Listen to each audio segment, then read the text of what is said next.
Good morning, boys and girls. I hope you're all doing very well this Sunday morning.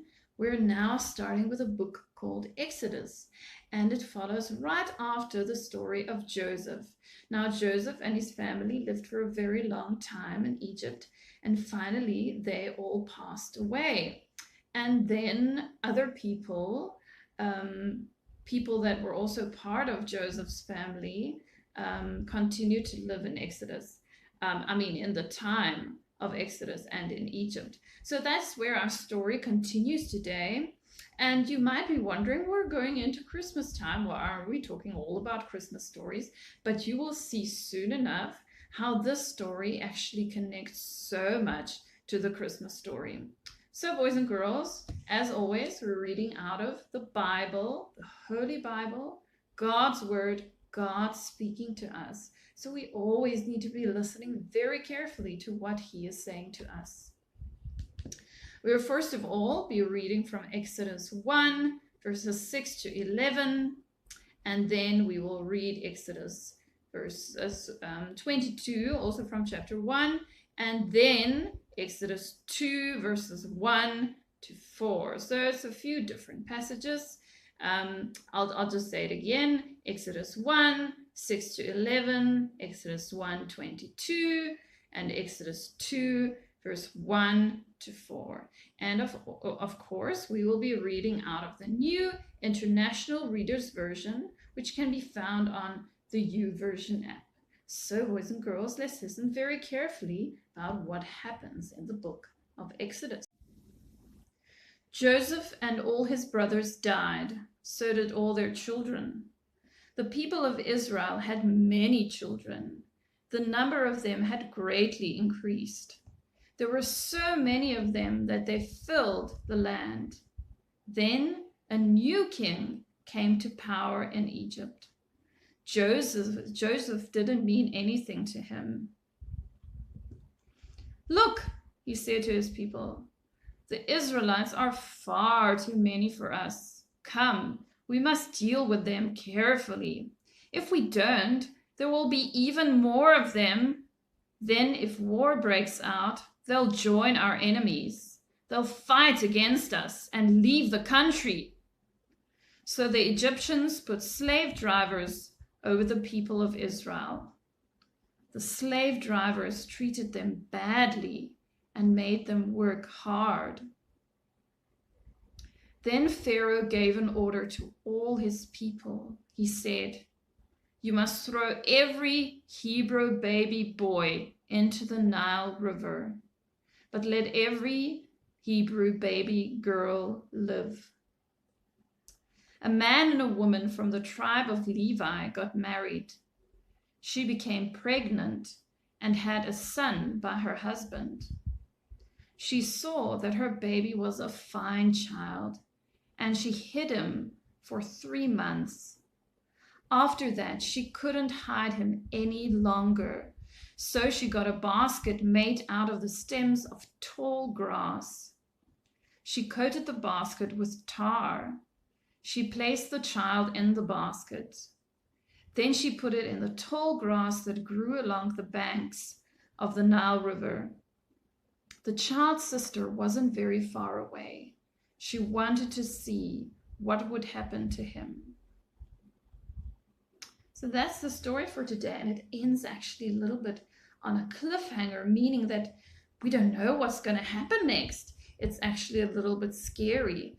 But one thing that's important to notice is, do you remember way back when we spoke about the promises that God made to Abram? He said that Abram's people would become many, as many as the stars are in the sky, as many as there are sands along the ocean and in the ocean, and that's a lot. We can't count that. And at the beginning of the story of Exodus, we hear that the people of Israel had many children. The number of them greatly increased. There were so many of them that they filled the land. So full of Egypt, there were children of Abraham. So we can see that God is actually still fulfilling his promise that he made to Abraham quite a while ago. And now if we look at this new king of Egypt, who is ruling now, he has started to treat the Israelites, the people of Abraham, very badly. They have become slaves. And now even he asks that all the Hebrew baby boys should be thrown into the river. Now, river, how horrible can that be? But if we look at the promise that God made to Abraham and how we can see that he actually fulfills that promise. In fact, there are loads of Israelites now in Egypt. Perhaps he will actually also help the Israelites here in Egypt while they are suffering, while they're being slaves. And then we hear a very, very interesting story towards the end of the lesson today about a man and a woman that had a baby boy. And as you know, the king said that the baby boy shouldn't live. They should be thrown into the river. But this mom and dad, they really, really loved their boy, and they couldn't